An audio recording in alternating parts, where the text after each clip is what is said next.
Yo, what's up YouTube? Lone Wolf Gaming here for episode 22 of Tales of Berseria. Hope you enjoy. From what we heard in Iseult, demons are attacking villages, and more people are growing upset with the Abbey. So I hadn't expected things in Haria village to be so laid back. They might be on their best behavior because you're accompanied by an exorcist. Huh. I didn't know you could see the world in more than just black and white. The Abbey wouldn't entrust my responsibilities to someone who couldn't see beyond the surface. I have seen many things in my work. I've beheld both the light and the darkness in the world of men. Despite that, no, because of that, I won't turn away from the wrongs that I encounter. Moreover, I have faith. I believe there is good in all our souls. The darkness, huh? Yes, like you. You're awfully direct.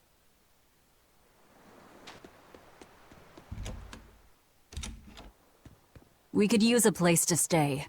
Any rooms open? Yep. Just finished cleaning, in fact. You can help yourself to that room there. All right, time to start deciphering this scroll. Let's wait somewhere outside so Grim can concentrate. Do you think maybe I could stay and watch? I really do want to study the ancient tongue. I promise I'll be quiet and not get in your way, teacher. What did you just say, child? That I'd be quiet and... No, what did you call me? Teacher? You said you didn't want to be called ma'am, so I thought maybe that'd work. Yes, satisfactory. All right, I'll teach you how to read Ancient Avarost. Thank you so much, teacher! We'll leave you two alone then. Let us know if anything comes up.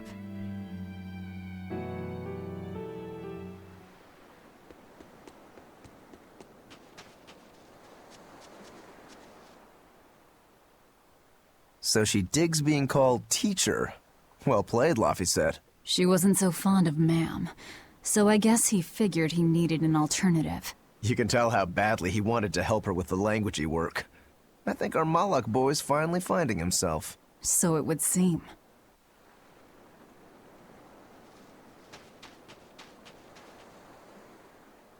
What connection do you think there is between the violent demon Teresa mentioned and this village? Couldn't tell you. Could there have been a demon blight breakout here? This village doesn't look like it's been attacked, but... Whatever it is. If it keeps the Abbey's eyes off us for once, that's good enough for me. You really will use anything and everything towards your own aims, won't you? Yep, and that includes you, as I'm sure you've noticed.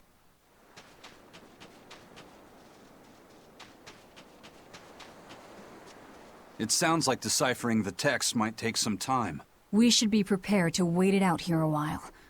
Hopefully it'll all be worth it in the end. I hope so too, but ancient Avarost is complex. It's not just a matter of knowing the grammar and vocabulary. Oh? Then how exactly do you read it? I'm not sure about the specifics myself, but from what I understand, you kind of have to intuit a lot of it. A language based on guesswork? Thanks, old dead people. You're officially the worst. Truth be told, what Velvet just said is completely fair. Dead languages tend to make lives very difficult, especially once you learn how to decipher them. It does become a bit easier, but... Banning local religions. The Abbey sure knows how to oppress the populace. I'd imagine that comes part and parcel with spreading the good word. Other gods would only get in the way. From what we overheard, it sounds like they've taken over Amenoch's temple, Palamedes, to use as their base of operations. Sealing it off would be provocative enough, but straight up taking it over? Not a lot of so-called reason to that. Unless... Do you think they need it for some other purpose? Shrug.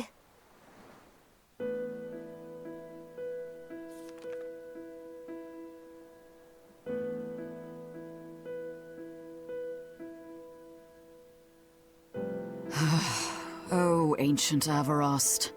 You have the obstinacy of a spurned lover who refuses to move on. Even for you, teacher? It's this one crucial line. I can't wrap my head around it. Well, From what you've taught me so far, it looks like it says... Sa, Popo, Mucho, Sanchon. Correct, but if you merely translate it word for word, it ends up saying, the parent hates tomatoes, the child eggplants. I doubt those have much to do with Innominat. Yeah. Their grammar is nothing like ours. Sometimes you have to reorder the words, and even then the meaning can require leaps of logic and flashes of intuition. Reordering? So like... San-san, Pocho Pocho, Pocho Musan, Pocho Musan. Can you read it that way? Pocho Muson. Now where did you get that from? These words are lined up, like they repeat. And when I read this part that same way, it just felt right. Pocho Muson. If that's repeated here, then the passage turns into... the Nameless Empyrean. Empyrean! Ho ho, that has to refer to Innominat. I think we're on to something. Alright, so if we apply this rule here, then... It would seem to be a book of children's counting songs. It's not about Innominat? What matters is what the song says, child. And I think you will be very interested in the words. I wonder if they've made any progress yet. Shall we go check on them?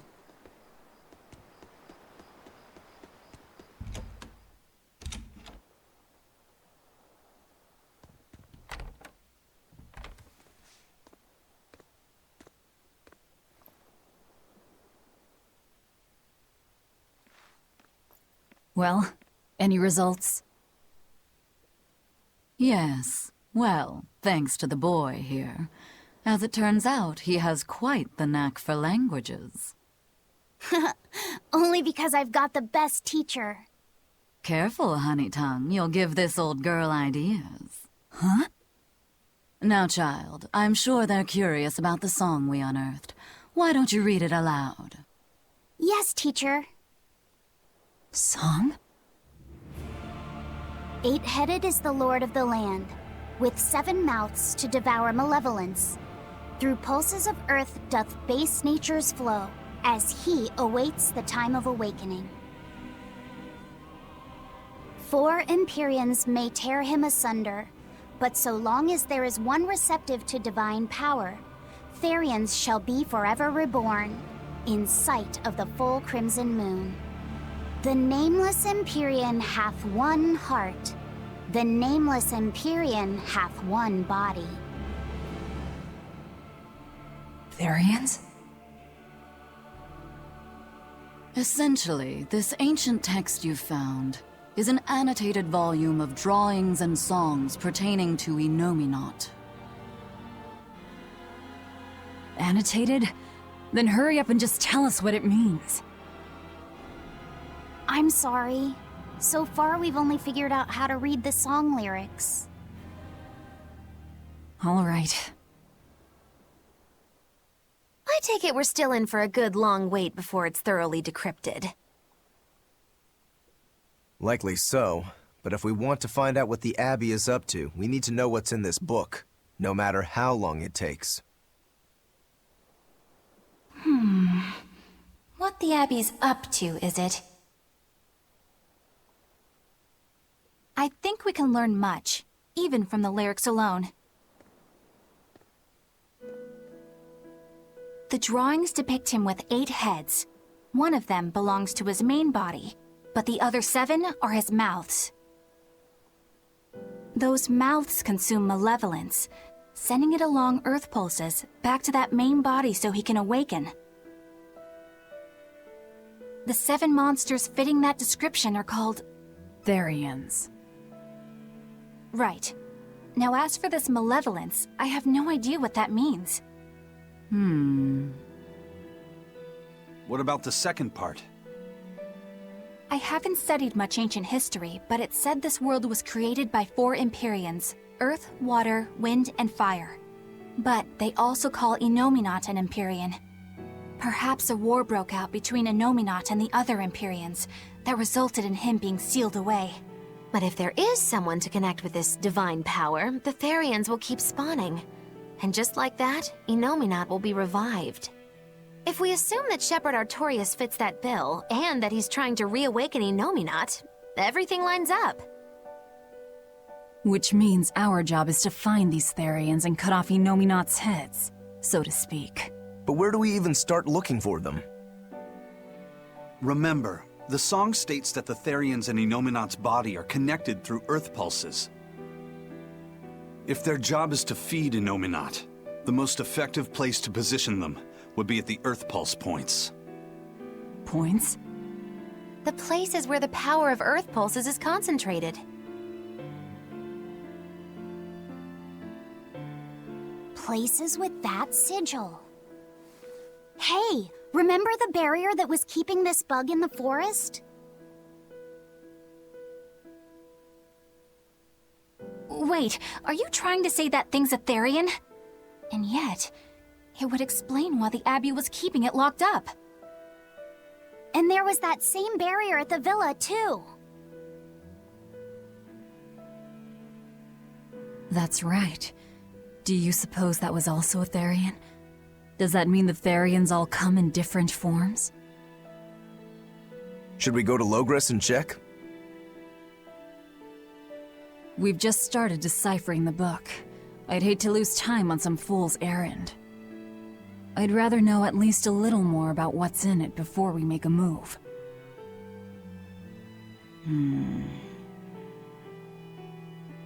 Something bothering you, Grim?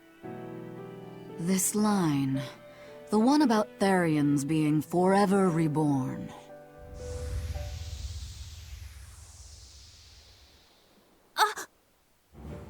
I just felt the same thing as I did in Warg Forest.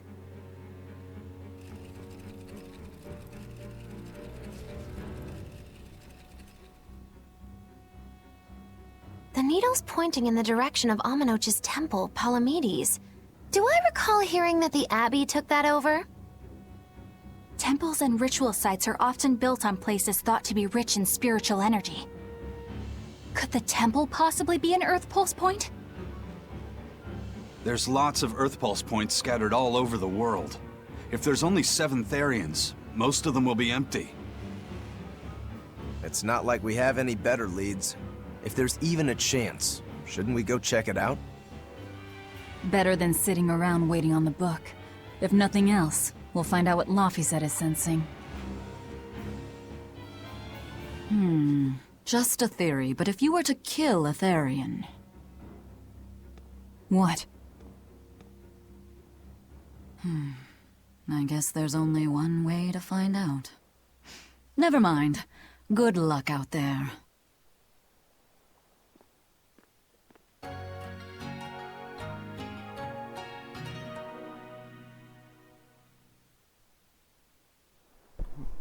Well, I'm guessing the Demon Blight could probably be considered the Malevolence. And I do recall Velvet calling herself an Empyrean as well. Not an Empyrean, a Therian. Thus, could that mean that Velvet is one of the 7?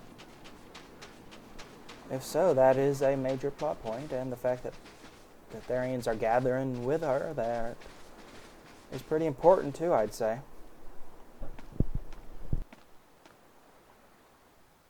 Who are you? The innkeeper's daughter.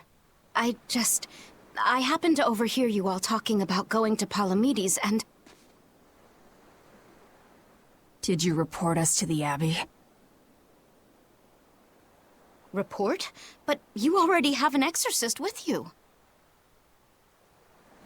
If you have any business, talk with her then.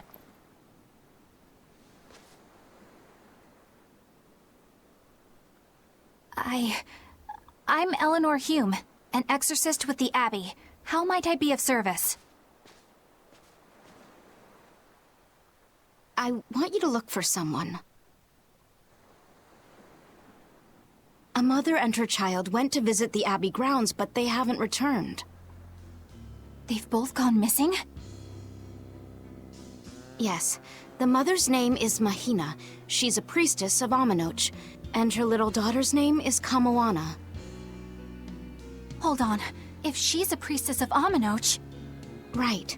Ever since the Abbey booted her out from the temple, she's been regularly going back to make her objections heard. But one day, she never returned home. And now her daughter has disappeared too. I can only assume that she went to go look for her mother. And you believe they're being held at the temple? Oh no, ma'am.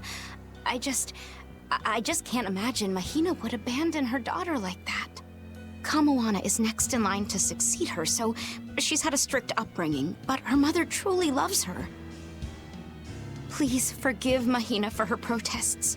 I was just hoping you could use the Abbey's resources to track them down.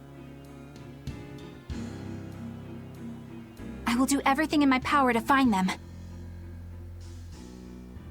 Thank you. Thank you so much. Like Kamoana, I grew up with only my mother as family. I can't help but worry for them. Of course. Let's be off, Miss Exorcist.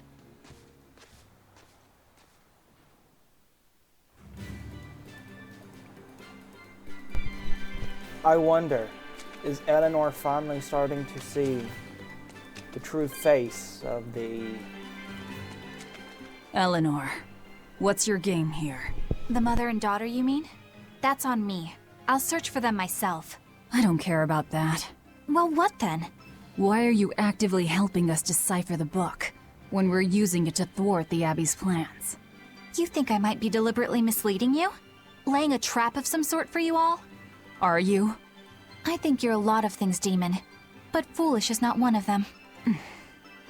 I want to know the truth. I want to know what Lord Artorias is trying to accomplish. And there's something happening in the world right now. I want to know what it is. Unfortunately, little old Eleanor has never been deemed trustworthy enough to be given such information. So, my only option is to find out for myself. You've got the soul searching down at least. The Abbey and your band of rogues follow two different paths, but something tells me either will lead me to the same destination. And so you don't see any need to lie to us? Exactly. And what'll you do if those truths don't line up cleanly with what you believe? I'm not sure yet. As honest an answer as any. Either way, it looks like you'll be working with us for the near future. Yes, for now. Hey, could I ask you something? What is it? About the Therians. I've heard you call yourself a Therian before. Is there any particular insight you have about them? No, none. Artorias said I was one, that's all. And that doesn't bother you? Does it bother you? Nope, not at all. If you're not worried, then neither am I. I'm surrounded by freaks. But was that truly the reason Ceres chose me?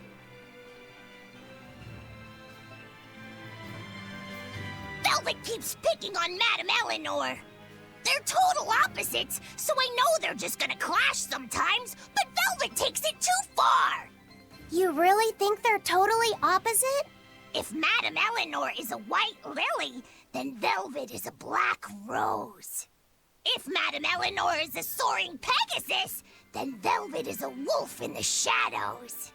If Madame Eleanor is a plate of spaghetti carbonara, Velvet is squidding noodles with seaweed. I don't follow you completely, but I think I get the point.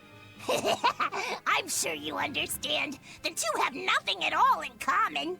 And since they don't share anything in common, some fighting now and then just can't be helped. Well, they both have beautiful hair.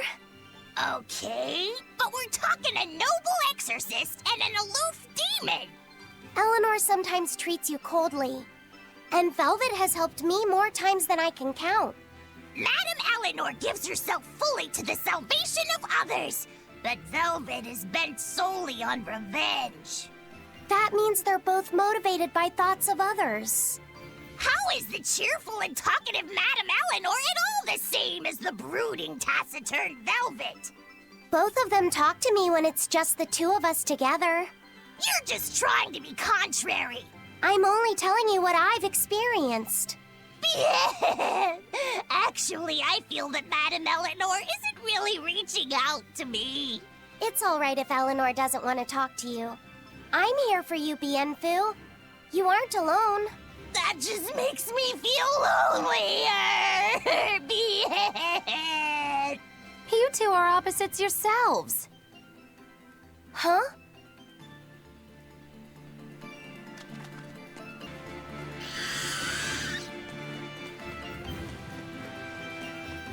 This rocky shore just keeps going. Just don't step on any sea slugs, okay? Why not?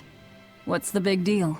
It's just that it isn't pretty. Their insides squish everywhere. Yikes. That sounds pretty traumatizing. Then again, if you pickle their innards, it makes for a great snack. You eat them? Oh, don't be a baby.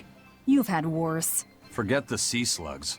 Try not to step on the coral. Good point. Coral is alive and needs our protection. Or maybe it's because some of it can be sold for jewelry. I didn't mean either of those reasons. Although Manon appears similar to Maclear Beach, it was formed by a completely different process. Now that you mention it, this area is covered by rocks. Maclear is just your average seashore.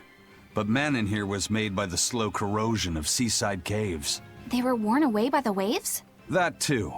But mainly, it was the handiwork of a rock-eating species of coral known as ravening table coral. Stay in contact long enough, and they'll melt your flesh right off. Ah, so that's why it tingles every time I touch the coral. Why didn't you warn us earlier? Laffy said, have you been taking care of that rhino stag roast like a good boy? Of course. I make sure to feed it every night before I go to sleep, since it's nocturnal.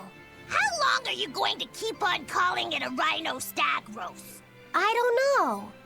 It's a new kind of beetle, so it's gonna be hard to tell if it's really a rhino or a stag. You're asking a lot of questions. Bienfu, do you like bugs? Duh! I love rhinoceros and stag beetles both! What guy doesn't find them fascinating? Right? So which kind of beetle do you think it is? Rhino or stag? Oh, that's a tough question. But guess what? Miss Mogiloo taught me a surefire way to tell. I didn't know there was a way to tell. Yeah, but if I do it, you gotta name it after me, alright? Come on! What guy doesn't wish he had a cool bug named after himself, right? And besides, Miss Mogiloo told me that this technique is so good that it's only fair to have a bug named after you in return. So what do you say, man to man? Come on, let's live the dream! Oh, all right. How can I say no to that? Besides, we all did work together to capture it anyway. Yay! Thanks, Laffy Set. All right, show me the bug and I'll tell you what it is. Miss Mogiloo says you need to open up its outer wings and get a good whiff of the thin underwings. I'm pretty sure I remember rhinoceros and stag beetles smelling really nasty under their wings. Is it really that bad? Why not find out for yourself? No thanks. I think I'll pass. Maybe you shouldn't do this after all, Bienfu. You probably just want to hog the name all to yourself. Well, too bad! A real man never goes back on his word. If it packs a mean punch, then it's a rhinoceros beetle. And if it smells really zesty, then it's a stag beetle. I don't know about this. Just let him do it, Laffy. He's already volunteered. I can do this? Just you watch!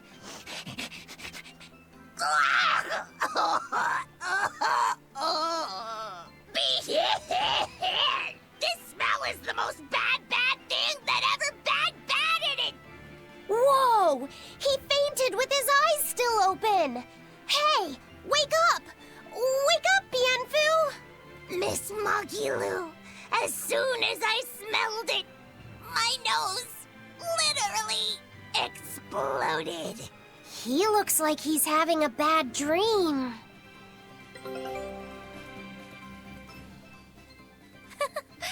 I spy with with my little eyes a kiddo who's spying at my bewitching waist. Oh, sorry. I just couldn't help it. What are those books anyway? Oh, that's a great question. Since you asked, I'll reveal the secrets of my tomes just for you. On the right, I've got my household ledger in the back and my magic encyclopedia in the front. That one I mostly use for oil blotting paper. What's oil blotting paper? It's a girl thing. The two on the left are my heavy book, which I use for flower pressings, and then my super pop-up book. A super pop-up book? When you open it, it pops out with the force of a raging river! When an enemy has me cornered, I can just open it up facing a nearby wall and pop! Instant getaway! The only downside is that it's a real pain to try to get closed again, so I haven't used it in years. What about the book right in front? That's actually layer cake. Whoa, really? Seared into its batter are precious bits of knowledge. Eating it is just as good for your brain as it is for your stomach. Wow! I had no idea that was possible. He's taking this so seriously, I almost feel bad. All of your books are so interesting, Magilu. That's really cool. There's no end to your curiosity, is there? What do you say? Want to take a closer look? Boy, would I. If you really do, then say, Magilu, I want to get to know you better. Magilu, I want to get to know you better. All right, I accept. I'll reveal to you my most private secrets.